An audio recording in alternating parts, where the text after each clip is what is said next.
तो हम लोग पिछली क्लास में जहाँ पे रुके थे मैकेनिकल प्रॉपर्टीज ऑफ सॉलिड्स में सो करेंगे। आज तुम लोग का केवीपीवाई का टेस्ट भी है ना? तो माधव, केवीपीवाई का टेस्ट दे रहे हो ना आज? माधव,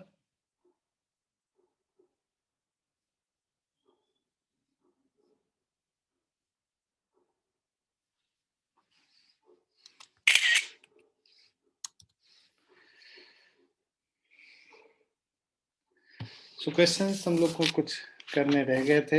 ये जो यंग्स मॉडुलस वाले वो पहले कर लेते हैं और उसके बाद इसके आगे हम लोग बढ़ेंगे, ठीक है? So a thin uniform metallic rod of length L and radius R rotates with an angular velocity omega in a horizontal plane with a vertical axis passing through one of its ends. Calculate the tension in the rod. The density of the material of the rod is rho and the Young's modulus is y. ठीक है, तो अगर हम एक small element dm consider करते हैं जिसका length dr है eight a distance r from the axis of rotation. So let dm is a small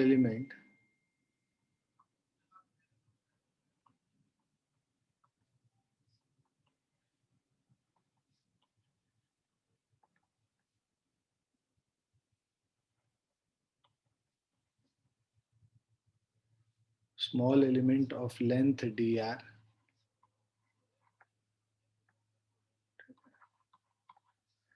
at a distance r from the axis of rotation.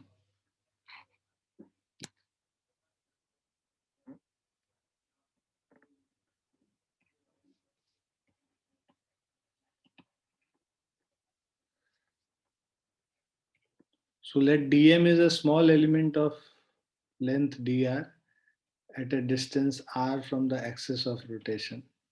ठीक है, तो अब इसमें जो स्मॉल टेंशन dt जो होगा इस स्मॉल एलिमेंट पे, that dt will provide the necessary centripetal force. So dt जो स्मॉल टेंशन है, so dt is equal to dm into omega square into are.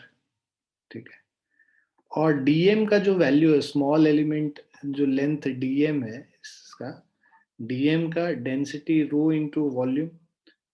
Volume क्या हो जाएगा? Area of cross section into dr will be the length.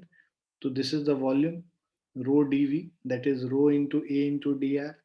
अब इसको हम लोग substitute कर लेंगे यहाँ पे, तो tension dt is equal to rho a dr omega square into are.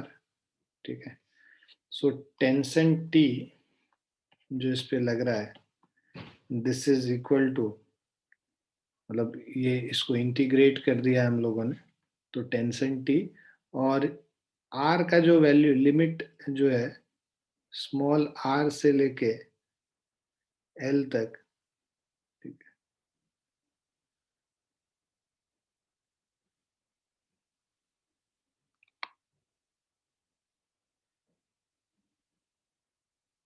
सो अभी हम लोग को a thin uniform or calculate the tension in the rod. The density of the material of the rod is rho and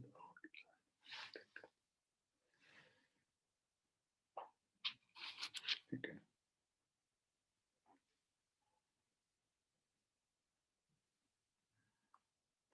सो यहाँ पे जो जो tension है, ठीक है, सो टेंशन टी जो इस आर डिस्टेंस पे है वो हम लोग निकाल रहे हैं. So tension at point R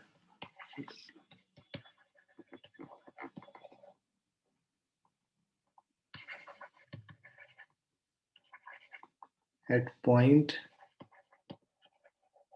at a distance r from axis of rotation. So this will be equal to, ये जो अब जो 0 से t और ये r से लेके l तक वेरी करेगा, ठीक है ना. सो इस पॉइंट पे जो टेंशन होगा वो हम निकाल रहे हैं इतने पूरे लेंथ ऑफ रॉड के वजह से. So tension at point at a distance r from the axis of rotation. So this will be t is equal to rho a omega square r dr का integration r to l. So this is rho a omega square, upper limit minus r square by 2, मतलब l square minus r square upon 2, upper limit minus lower limit कर लिया. So this is half rho a omega square, half rho a omega square into l square minus r square.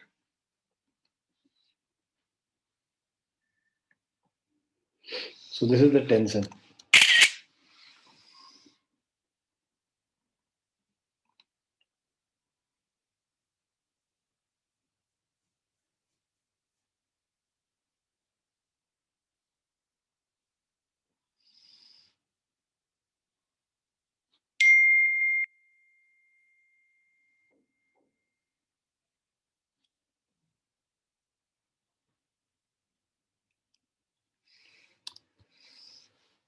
Next question था है force F is needed to break a copper wire having a radius r. ठीक है. The force needed to break a copper wire of same length of radius 2r will be how much? तो देखो radius r का एक copper wire है, इसको break करने के लिए जो फोर्स चाहिए F चाहिए. आपको रेडियस 2r का जो कॉपर वायर होगा इसको ब्रेक करने के लिए कितना फोर्स चाहिए वो निकालना है. ठीक है. सो देखो दोनों केस में जो स्ट्रेस, ब्रेकिंग स्ट्रेस है वो सेम होना चाहिए.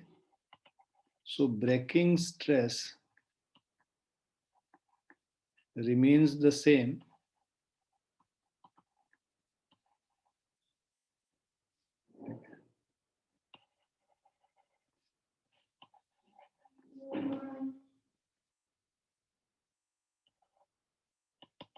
for wire in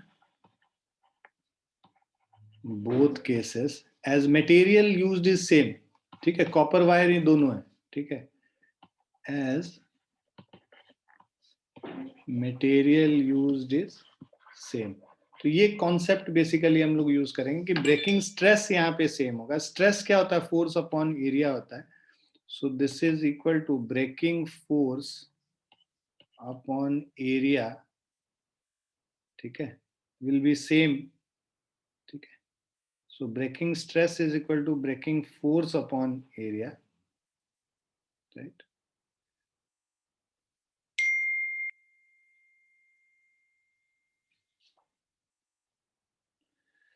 So breaking force upon area is same. तो अब यहाँ पे देखो this is equal to breaking stress.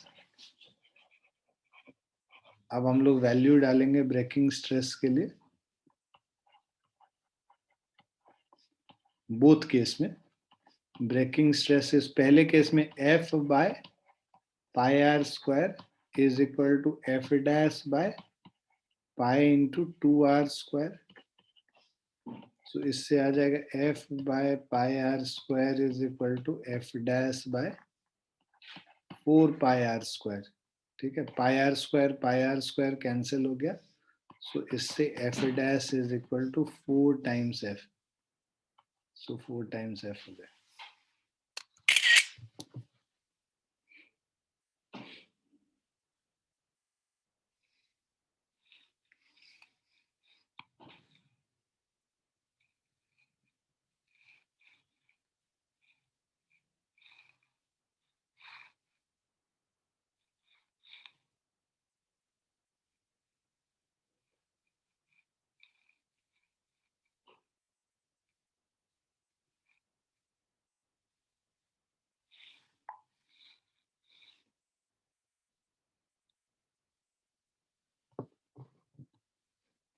Clear है बच्चों?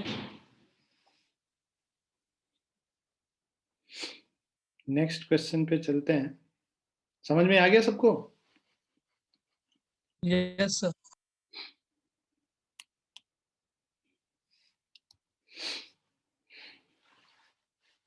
अब ये क्वेश्चन है, a sphere of radius 10 centimeter and mass 25 kg is attached to the lower end of a steel wire which is suspended from the ceiling of a room. तो ये एक wire से एक स्फीयर लटका हुआ है, ठीक है।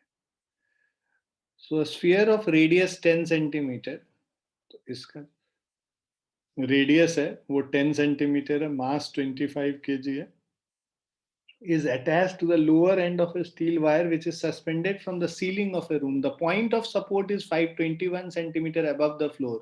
When the sphere is set swinging as a simple pendulum, its lower point just grazes the floor. मतलब ये जो लोअर पॉइंट है ना, ये फ्लोर से जस्ट ग्रेज करेगा, मतलब जस्ट टच करेगा। तो ये इसका जो पॉइंट है ये कितना हो गया? This is equal to 521 centimetre, ठीक है। Now, when the sphere is set swinging, so calculate the velocity of the ball at its lowest point. इस पॉइंट पे हम लोग को velocity v निकालना है, ठीक है। इस पॉइंट पे जो velocity है वो v निकालना है हम लोगों को, राइट।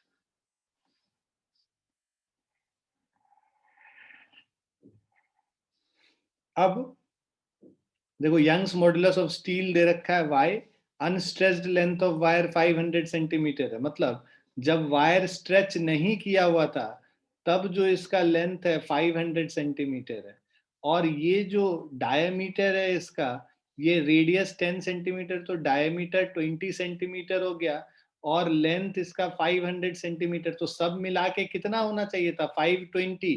लेकिन ये यहाँ से कितने हाइट पे है? 521 सेंटीमीटर पे। तो वो 1 सेंटीमीटर कहाँ से आया? वो एक्सटेंशन हुआ बेसिकली।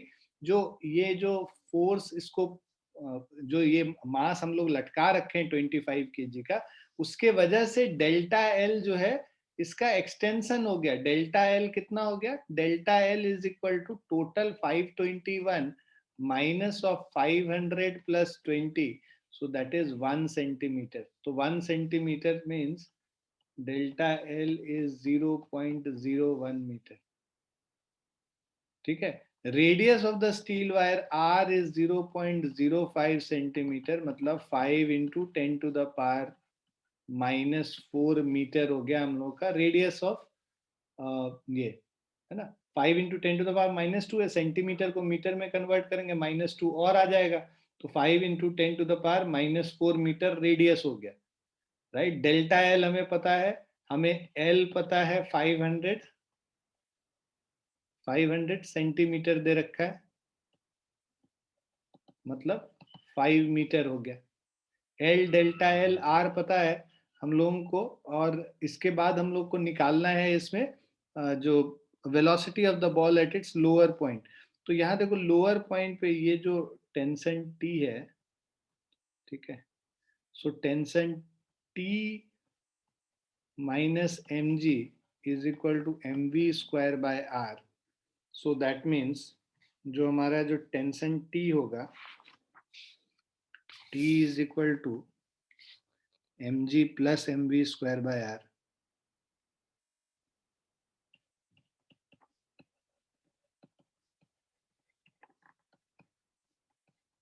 ठीक है। अब देखो यहाँ पे जो यंग्स मॉडुलस वाई है, this is equal to stress upon strain. So that is, यहाँ पे फोर्स क्या लग रहा है इस वायर पे फोर्स टी लग रहा है, T upon A divided by delta L upon L.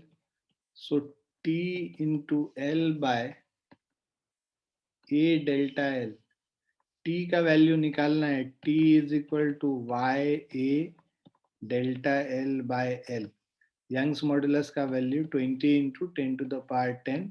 Area जो है इसका 3.14 into R square, 5 into 10 to the power -4 का whole square into delta L 0.01 हो गया, ठीक है, डिवाइडेड बाय एल 5 हो गया, right.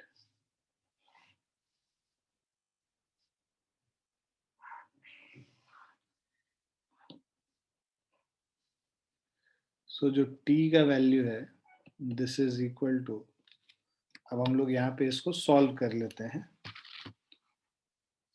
This will give you 20 into 10 to the power 10 into 3.14 and 5 into 10 to the power minus 4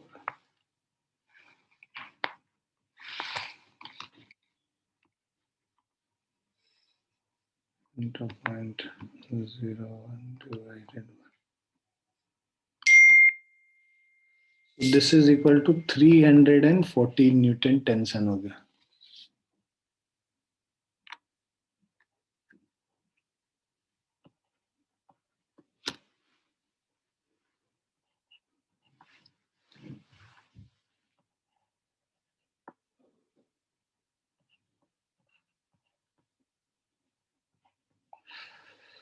so tension 314 Newton हो गया हम लोगों को। अब हमें, ठीक है,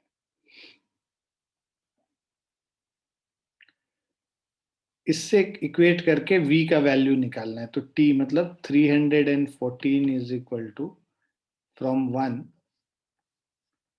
mg means mass 25 into g का वैल्यू हम लोग यहाँ पे, ठीक है, 9.8 ही लेते हैं, plus of mv square by r। So this is 25 into v square by radius यहाँ पे इसका, तो इससे मेजर करना है तो ये हो गया 501 प्लस 10, 511 हो जाएगा रेडियस। मतलब ये जो डिस्टेंस है यहाँ से यहाँ, ये हमारा रेडियस होना है r। तो 511 यहाँ तक है और 10 ये 511 हो गया।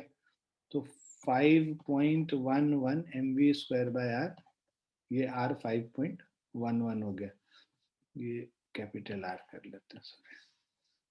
सो capital R is equal to 5 metre plus 0.01 plus 0.1। So this is 5.11 metre. अब इसको सॉल्व करेंगे और v का वैल्यू निकालेंगे। So 314 minus of 25 into 9.8 into 5.11 divided by 25 का square root is equal to v। yes.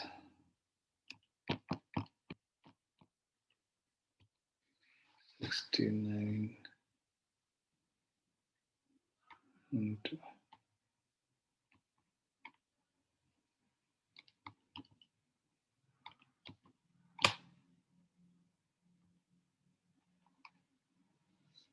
so this is 3.75 meter per second.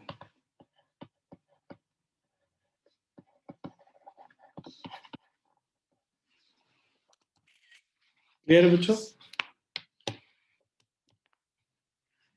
Yes, sir.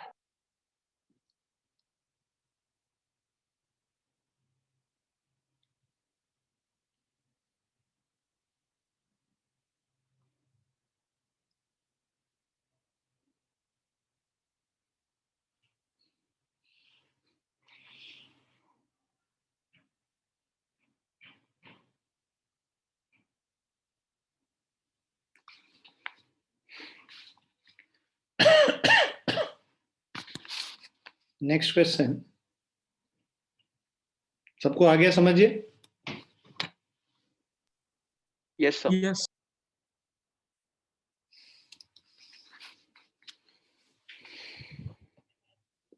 अब next question है steel wire of area of cross section A and length 2L. So यहाँ पे steel wire का area of cross section A है, length है 2L, is clamped firmly at 2 points A and B. यहाँ पे दोनों point पे हम लोग इसको फर्मली कनेक्ट कर देते हैं, which are 2L apart and in the same plane. Body is hung from the middle point of the wire such that the middle point sags by a distance x.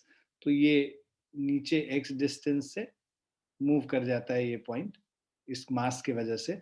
Lower from the original position. Calculate the mass of the body given that the Young's modulus of the material of the wire is y. Capital Y हम लोग कर लेते हैं,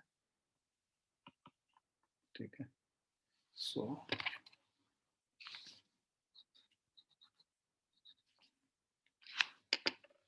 देखें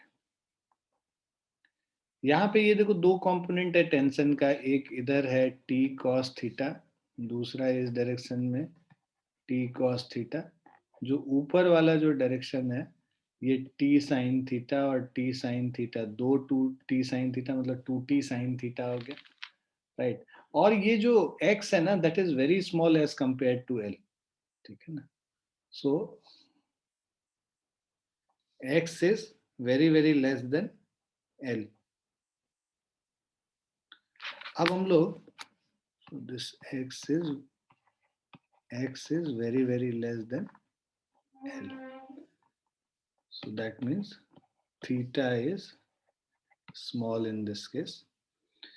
अब अगर हम लोग वर्टिकल डायरेक्शन में देखें तो वर्टिकल डायरेक्शन में इस पॉइंट पे नीचे mg फोर्स लग रहा है, ऊपर 2t sin थीटा लग रहा है, इक्विलिब्रियम है.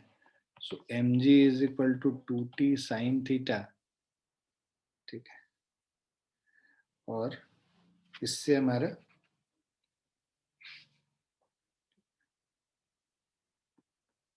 ये हमारा पहला हो गया फर्स्ट इक्वेशन. दूसरा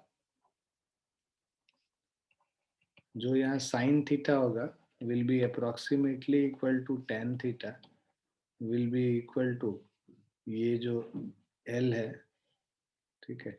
So this is x upon L, since theta is small angle के लिए साइन थीटा को tan थीटा से रिप्लेस कर लेते हैं. Young's modulus y is equal to Young's modulus y is equal to, देखो ये वायर है, इस पे टेंशन T लग रहा है, तो y is equal to T upon A divided by delta L upon L. So this will give us TL by A delta L. अब जो डेल्टा L होगा वो कितना होगा, delta L is equal to root under L square plus X square, ये इसका hypotenuse का length हो गया, माइनस ऑफ L जो ओरिजिनल लेंथ था, will give you the value of delta L. So this is TL by A into root under L square plus x square minus of L. अब हम लोग को t का value निकालना है, t is equal to a y root under L square plus X square minus of L divided by L. So this is ay root under 1 plus x square by L square minus of 1.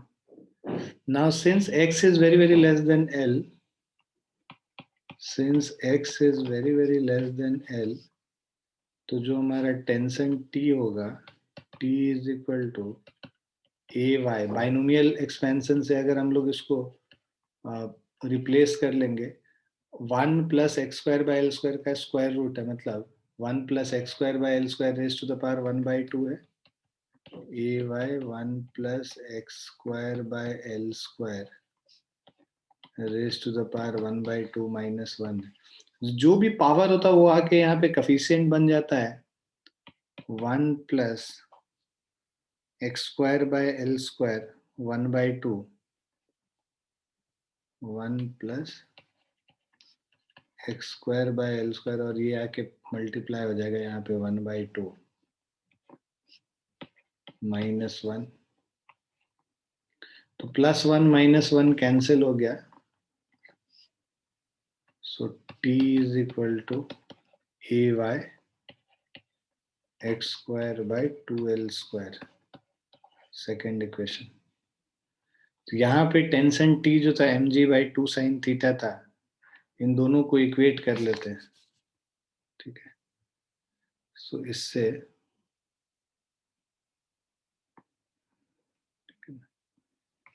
ये जो tension t का value है mg/2 sin theta,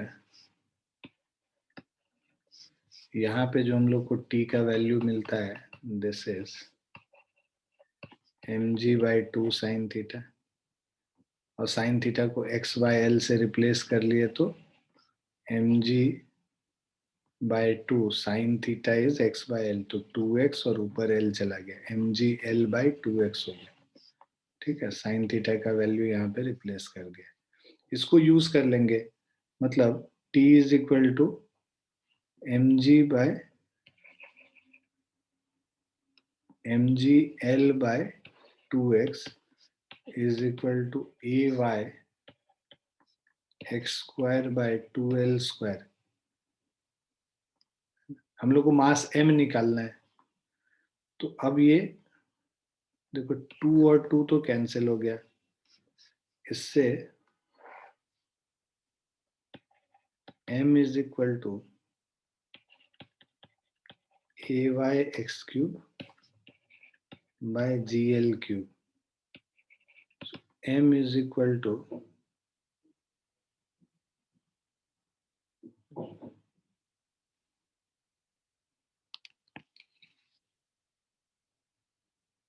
calculate the mass of the body, तो यही है हमारा value, mass of the body.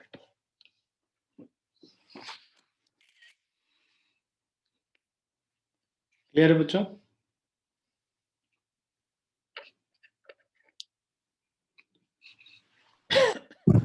Yes sir.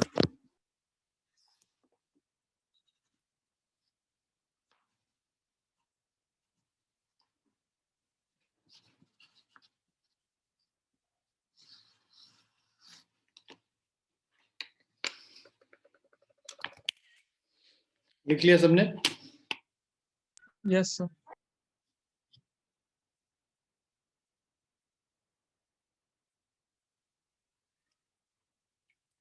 इसके अगले वाला उतना इम्पोर्टेंट, तुम लोग अटेम्प्ट कर सकते हो उसको। Now elongation of wire due to its own weight, अपने खुद के वेट के वजह से जो elongation है, we'll see the concept of that. So एक वायर है, let's say mass of rope,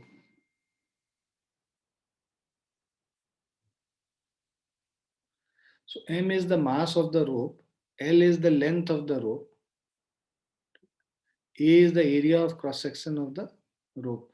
तो यहाँ पे हम लोग को एरिया ऑफ क्रॉस सेक्शन ए हो गया, मास इस रोप का m है, l लेंथ ऑफ रोप है, डेल्टा l is the increase in length of the rope due to its own weight, ठीक है। तो इसका मान लो वेट की वजह से there has been an increase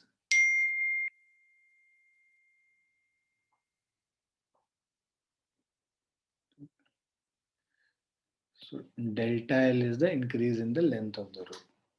ठीक है ना? Now tension in the wire is not same everywhere, क्योंकि हर पॉइंट पे, इस पॉइंट पे इस वाले रीजन का वेट कंसीडर करना होगा, इस वाले रीजन पे ये वाला वेट को कंसीडर करना होगा। हर पॉइंट पे जो वेट ऑफ जो रोप है जो मास ऑफ रोप है वो एक्सटेंड मतलब चेंज करेगा, जो उसके नीचे जो मास लगा हुआ है.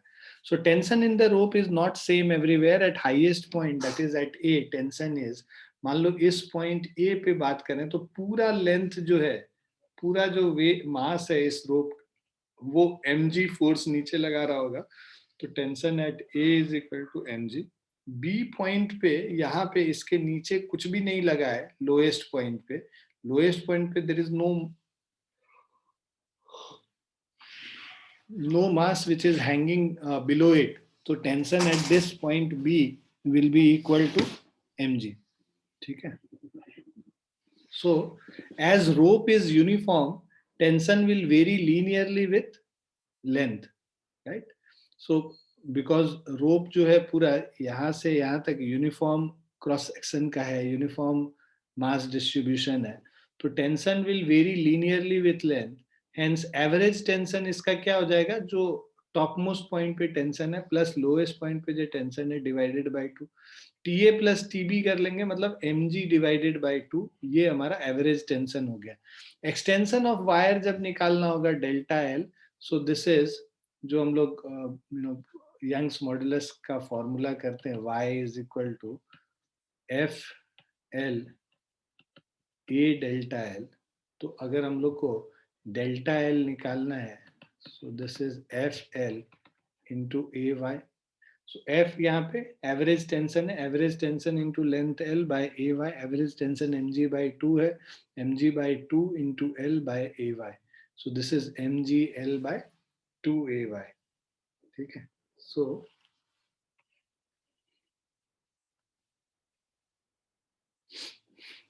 ठीक है, ये डेल्टा एल इसका लेंथ हो गया, right.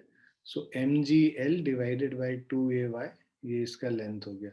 Now m is volume into density. तो मास जो है वॉल्यूम इनटू डेंसिटी हो गया. तो डेंसिटी रो है और वॉल्यूम a इंटू एल जो इसका वॉल्यूम हो गया.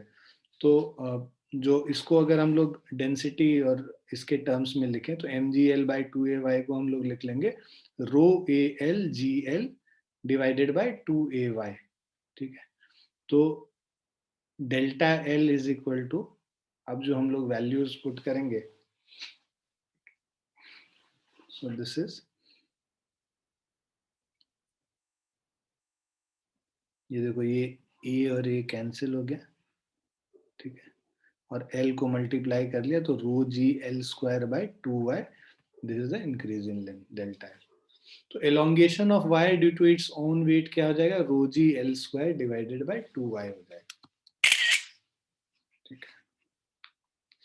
क्लियर है बच्चों?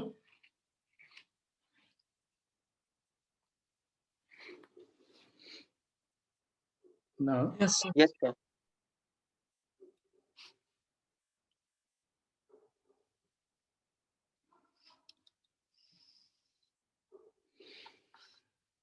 now work done in stretching a wire of elastic potential energy in a stressed wire. So when a wire is stressed, some work is done against the internal restoring force acting between the particles of the wire.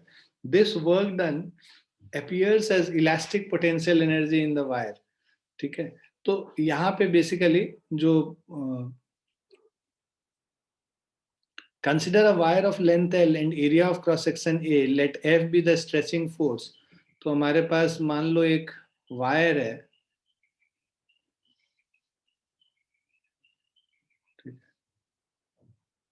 इस wire पे consider a wire of length L. So let's say this is the wire of length L and area of cross section A. So area of cross section यहाँ पे A है. So consider a wire of length L and area of cross section A.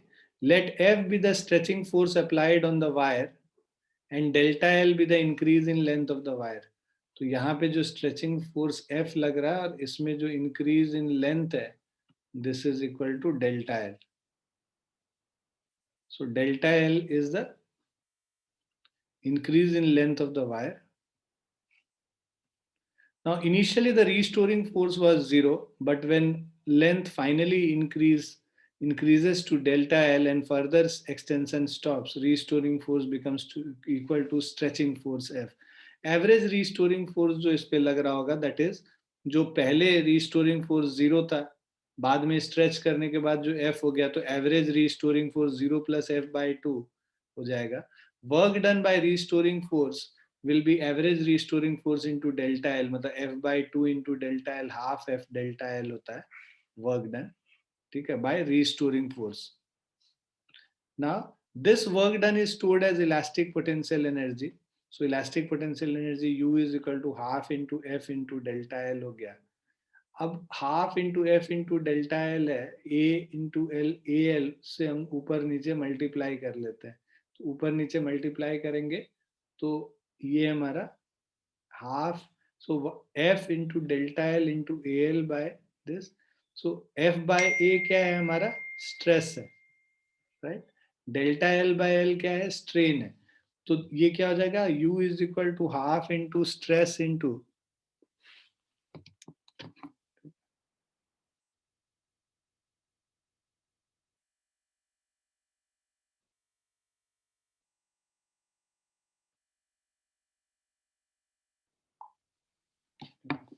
सो ये u का value क्या हो गया, half into stress into strain into volume of the wire, ठीक है. अब एनर्जी डेंसिटी क्या होता है, एनर्जी डेंसिटी में जो इलास्टिक पोटेंशियल एनर्जी स्टोर्ड है उसको वॉल्यूम से डिवाइड कर लेंगे. तो energy density u is equal to half into, ये क्या हो गया, this is equal to half into stress into strain into volume of wire. तो ये जो वॉल्यूम ऑफ वायर है ये कैंसिल हो जाएगा. सो ये क्या हो गया, half into stress into strain. तो ये फॉर्मूला आपको याद करना है. टोटल पोटेंशियल एनर्जी वाला ये फॉर्मूला याद करना है एक, है ना. दूसरा पोटेंशियल, जो पोटेंशियल एनर्जी का डेंसिटी है, ठीक है.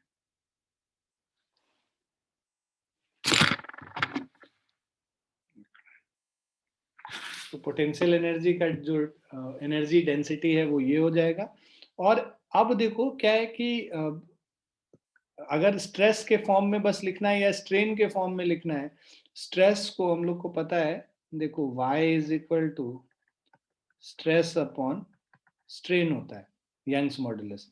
तो अगर बस स्ट्रेन के फॉर्म में लिखना है तो स्ट्रेस क्या हो जाएगा, stress is equal to y into strain हो जाएगा, ठीक है.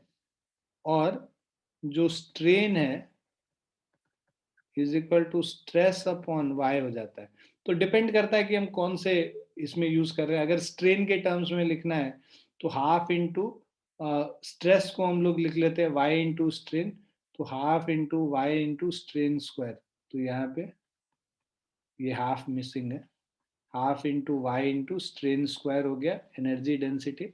और स्ट्रेन को जब स्ट्रेस बाय यंग्स मॉडुलस लिखोगे तो we can write it as, जब इसको स्ट्रेस के टर्म्स में लिखेंगे, so this is equal to energy density U is equal to stress square divided by twice of Young's modulus.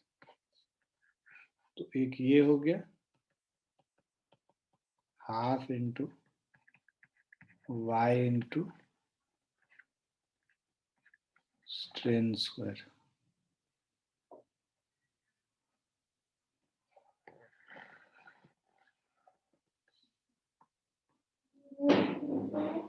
ठीक है. सो देखो half into Y into strain square हो गया, यहाँ पे स्ट्रेस स्क्वायर बाय 2y हो गया, और ये half into stress into strain. ये तीन फॉर्मूले हम लोग यूज करेंगे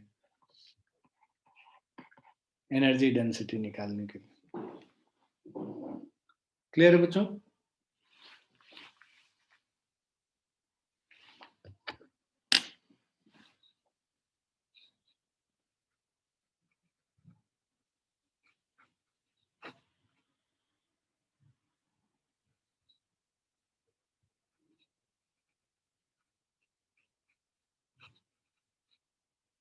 क्लियर है बच्चों? आ गया समझ? Yes, sir.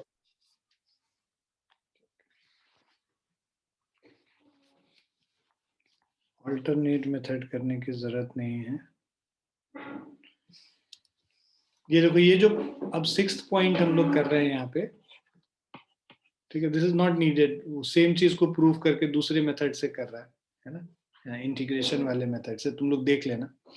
So potential energy density U is equal to half into stress into strain. तो अगर स्ट्रेस स्ट्रेन कर्व दिया हुआ है हम लोगों के पास, तो half into stress into strain क्या होता है? इस ट्राइंगल का बेसिकली एरिया है ना। ये स्ट्रेन है और ये स्ट्रेस है, तो half into strain into stress इस ट्राइंगल का एरिया हो गया। तो area under stress strain curve will give you the energy density, अगर हम लोग को ग्राफिकली निकालना है।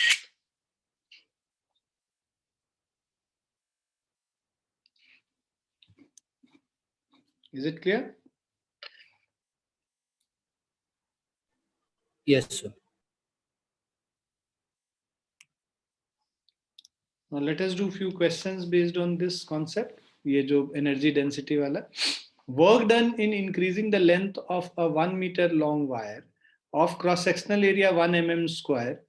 So length L is equal to 1 meter, area is equal to 1 millimeter square, 10 to the power minus 6 meter square through 1 mm. Delta L is equal to 1 into 10 to the power minus 3, or Young's modulus 2 into 10 to the power 11. So work done is equal to half into F into delta L होता है, ठीक है। So यहाँ पे this is equal to, अच्छा, F, so Young's modulus Y is equal to FL by A delta L। तो F का value क्या हो जाएगा? YA delta L by L हो गया, ठीक है। अब इसको यहाँ पे सब्स्टिट्यूट कर लो, तो ये क्या हो जाएगा? Half into YA delta L by L into delta L. So work done is half YA delta L square upon L.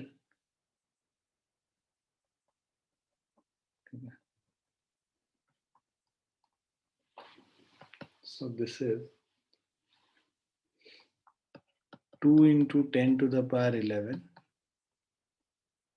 Area 10 to the power minus 6. So 2 into 10 to the power 11 or 10 to the power minus 6 into delta L square, 1 into 10 to the power minus 3 का whole square divided by 2 into L.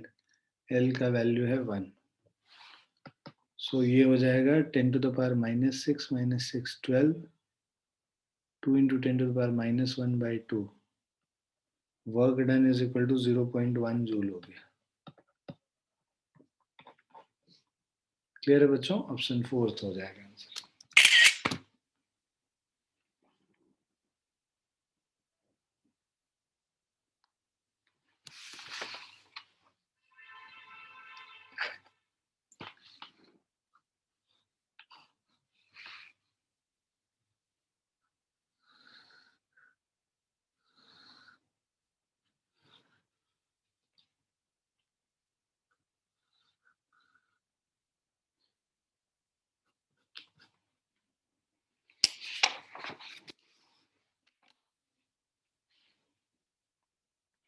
आ गया समझ आप लोग को? Yes, sir.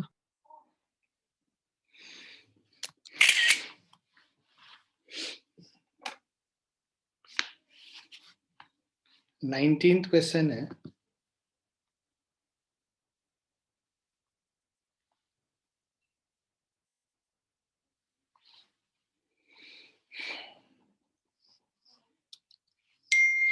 a steel wire of 4 meter in length is stressed through 2 mm. Delta L तुमको दिया हुआ है, L दिया हुआ है. Cross sectional area of wire is 2 mm square. Its Young's modulus is this. Find the energy density of the wire. So देखो क्या क्या हम लोग को दे रखा है. L is equal to 4 meter. Delta L is equal to 2 into 10 to the power minus 3 meter. Cross sectional area of 2 into 10 to the power minus 6 meter square. Young's modulus Y is equal to 2 into 10 to the power 11 Newton per meter square. Find the energy density of the wire. ठीक है. So energy density U is equal to half into stress into strain करेंगे, elastic potential energy stored in the wire. ठीक है. So U is equal to half into stress into strain. ठीक है. So अब हम लोग को यहाँ पे देखो डेल्टा एल एल ये मतलब स्ट्रेन दे रखा है, तो स्ट्रेन के टर्म्स में डायरेक्टली लिख लें तो हम लोग के पास जो फॉर्मूला था स्ट्रेन वाला y into strain square, y into strain square divided by 2. Energy density U is equal to Young's modulus दे रखा है 2 into 10 to the power 11. Strain का value delta L by L का whole square divided by 2. 2 into 10 to the power 11 delta L 2 into 10 to the power minus 3 by L a whole square divided by 2. So ये 2 और ये 2 cut गया. 2 2 4. तो ये देखो 10 to the power minus 6 और 11 मतलब 10 to the power 5 हो गया divided by 4, right? So this is 2.5 into 10 to the power 4 joules per meter cube. So this is ये एनर्जी डेंसिटी हो गया. Elastic potential energy stored, total elastic potential energy is energy density into volume. Energy density into volume मतलब U into A into जो length है.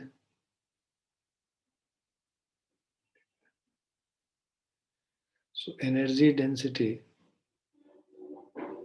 Into volume A into L. ठीक है. Basically L plus delta L हो जाएगा, but delta L तो बहुत ही कम है इसके रेस्पेक्ट में, तो UAL ही हम लोग कर लेते हैं. 2.5 into 10 to the power 4. Area हो गया 2 into 10 to the power minus 6.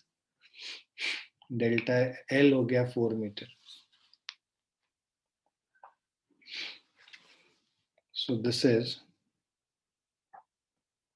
2.5 into 2 5 हो गया. 5 4 आर 20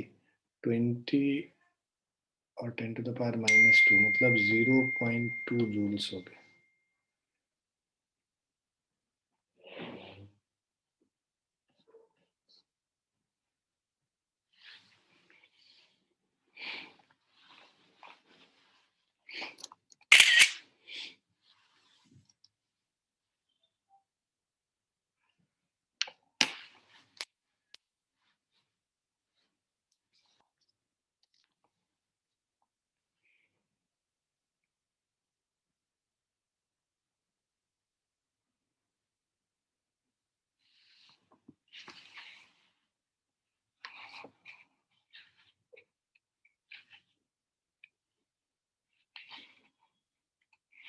क्लियर है बच्चों? Yes, sir.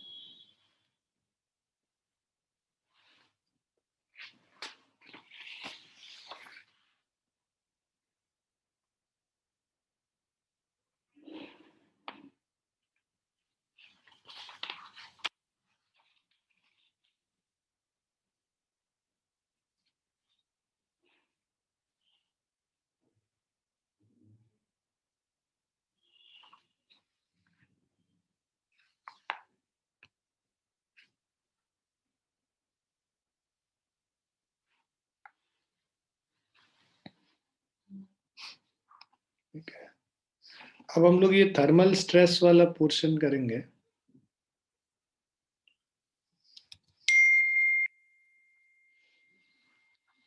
So thermal stress, this is stress due to heating or cooling of a clamped rod.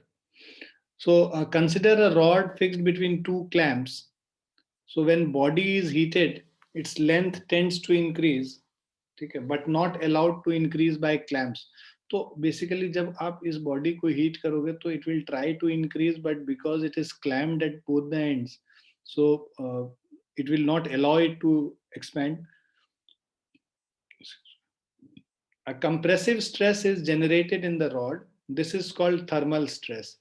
Now let L naught is the length of the relaxed rod, A is the area of cross section of the rod, and theta is increase in temperature. If rod were allowed to expand, then its new length would have been L is equal to L naught 1 plus alpha theta. ये हम लोग अभी पढ़ चुके हैं thermal में, right? Thermal properties of matter में L minus L naught is L naught alpha theta. अब where alpha is coefficient of linear expansion, L minus L naught basically delta L है, delta L is L naught alpha theta, और delta L by L naught is equal to alpha theta. Delta L by L naught is called thermal strain. Delta L by L जो होता है वो हमारा strain होता है, but यहाँ पे जो डेल्टा एल है टेम्परेचर के वजह से इंक्रीज कर रहा है, इसीलिए इसको हम लोग थर्मल स्ट्रेन कहेंगे. ठीक है, now so thermal strain delta L by L is alpha into theta. तो ये हमारा थर्मल स्ट्रेन हो गया. थर्मल स्ट्रेस क्या हो गया, y into Young's modulus into thermal strain कर दोगे, y अल्फा थीटा हमारा थर्मल स्ट्रेस हो गया. Thermal force produced F is equal to thermal stress into area हो जाएगा, तो थर्मल फोर्स कितना हो जाएगा, y a अल्फा थीटा हो गया. Thermal energy density half into stress into strain, तो half y a alpha theta. ठीक है, so this is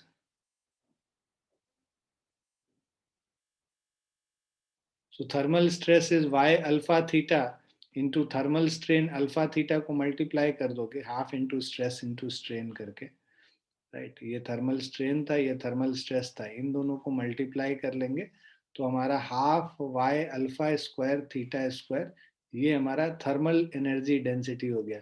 if rod is cooled then stress and force produce will be tensile in nature. ठीक है, now in case of, तो compressive force होगा यहाँ पे जब हम लोग हीट करेंगे, और जब ये कूल करेंगे तो टेंसाइल स्ट्रेस होगा. इन case of volume expansion thermal stress is के गामा थीटा वेयर के इज बल्क मॉड्यूलस. तो ये बेसिकली अभी हम लोग बल्क मॉड्यूलस वाला पोर्शन करेंगे तब उसमें आएगा ये सारी चीजें. तो इस कॉन्सेप्ट पे अगर हम देखें, यहाँ पे क्वेश्चन जो है, a steel wire of uniform cross section 2 mm square is heated up to 50 degrees Celsius and clamped tightly at two ends. तो हम लोगों ने इस दो एंड पे एक स्टील वायर को टाइटली क्लैम्प कर रखा है. ठीक है, uniform cross section of 2 mm square, तो area of cross section is 2 mm square, 2 into 10 to the power minus 3 का square, 2 into 10 to the power minus 6 metre square हो गया area of cross section. Is heated up to 50 degree Celsius. ठीक है, so जो theta का जो value है, this is 50 degree Celsius.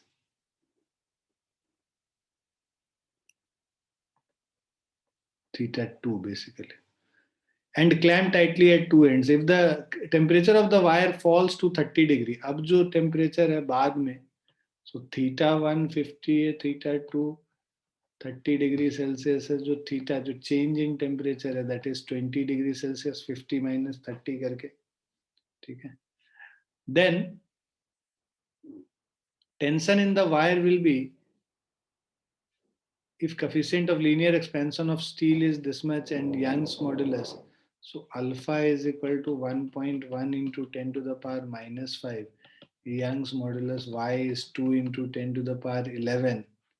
ठीक है, हमें टेंशन T जो है यहाँ पे निकालना है.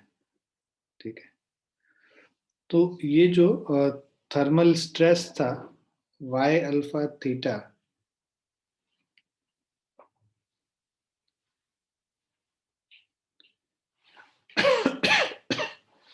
so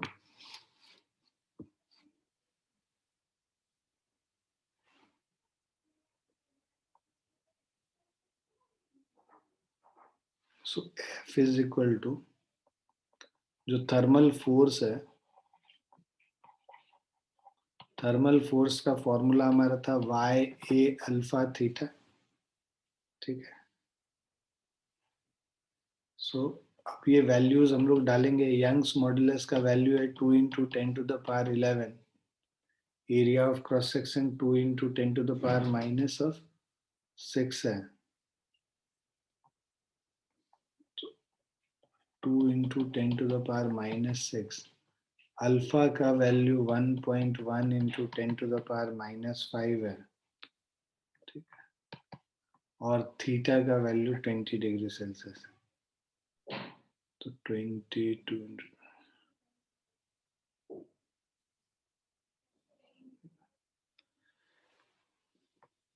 तो इन सब को कैलकुलेट करेंगे अब वैल्यू को। सो -6 -5 -11 और +11 ये कैंसिल हो गया 10 के powers. 2 into 2 4 into 1.1 into 20, 4 into 1.1 4.4 into 20, 88 Newton हो गया। सो 88 न्यूटन इसका answer.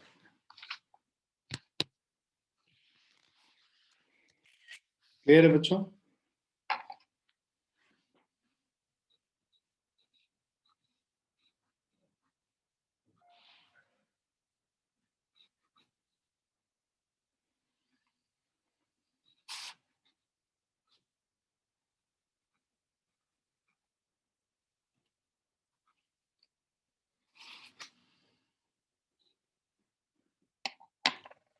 Is it clear? Yes, sir.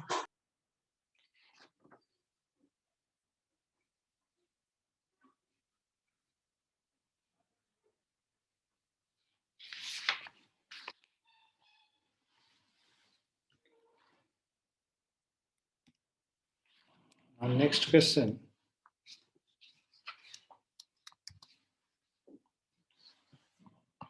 So two rods of different metals having the same area of cross section A are placed end to end between two massive walls. ठीक है। So दो rod है having the same area of cross section A, तो दोनों का cross sectional area जो है ना दोनों में A ही है, are placed end to end between two massive walls as shown. The first rod has a length of L1, इसका length L1 है, ठीक है।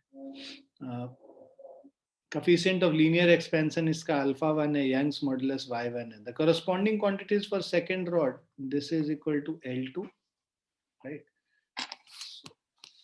दूसरे वाले रॉड का जो लेंथ है that is equal to L2, alpha 2 और y2. If the temperature of both the rod is now raised by theta degrees, है ना, टेम्परेचर जो हम लोग रेज कर रहे हैं थीटा डिग्री से, what is the force exerted on rods by wall? So अब पहले हम लोग देख लेते हैं कि दोनों में से एक्सपेंशन कितना हो रहा है। इसमें पहले वाले में delta L1 is equal to, ठीक है, so delta L1 is equal to L1 alpha 1 theta, और जो दूसरे वाले में जो इंक्रीज इन लेंथ है L2 alpha 2 theta.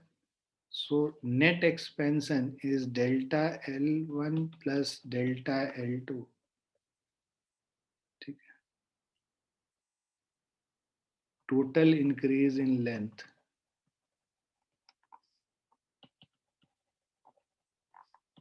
is equal to, so this is L1 alpha 1 L2 alpha 2 into theta, ये total extension हो गया इसमें।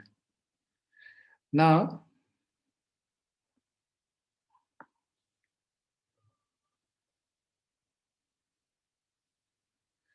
अब मान लो जो थर्मल स्ट्रेस जो फोर्स लग रहा है जो कि इसको स्ट्रेच नहीं होने दे रहा है, तो कंप्रेसिव जो स्ट्रेस लगेगा दोनों डायरेक्शन में, राइट.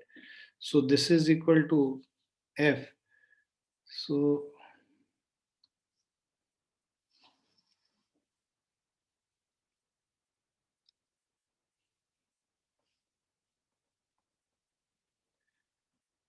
अब ये पहले वाले में अगर हम लोग बात करते हैं,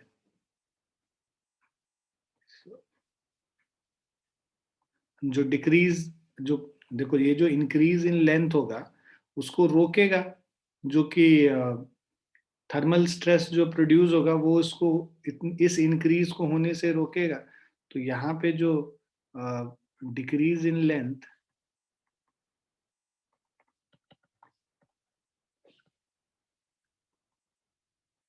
so decrease in length due to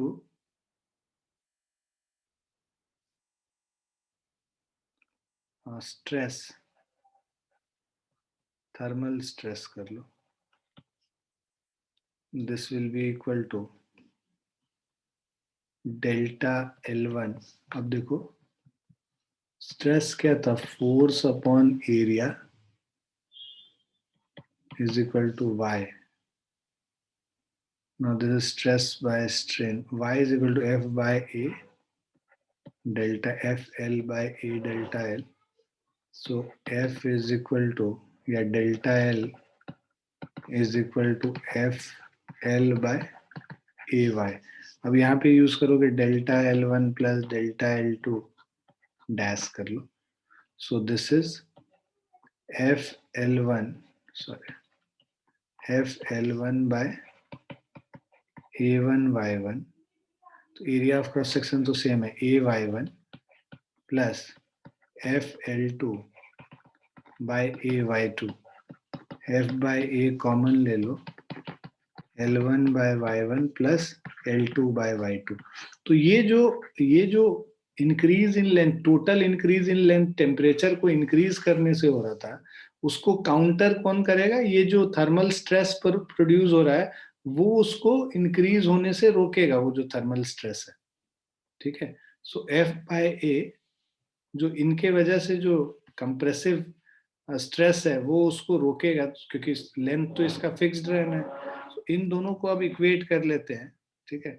so length of the composite rod, जो ये दोनों का जो मिला हुआ जो रॉड है, इट विल रिमेन अनचेंज, क्योंकि increase in length due to heating must be equal to decrease in length due to compression.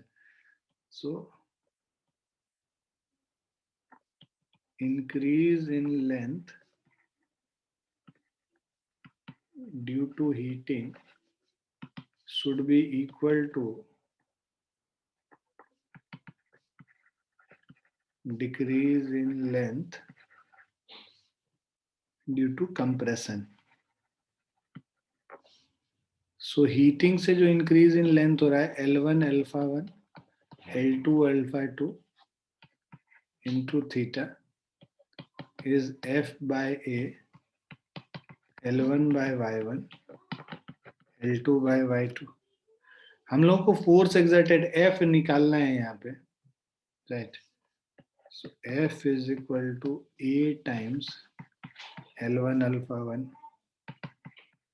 Plus L2 alpha 2 into theta divided by L1 by Y1 plus L2 by Y2. So this is the force applied.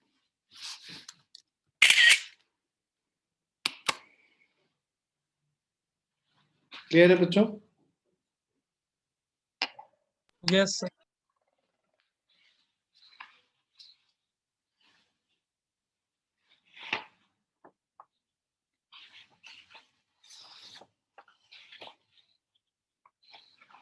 ठीक है बच्चों, will stop here, है ना. इसके आगे अब हम लोग नेक्स्ट क्लास में करेंगे.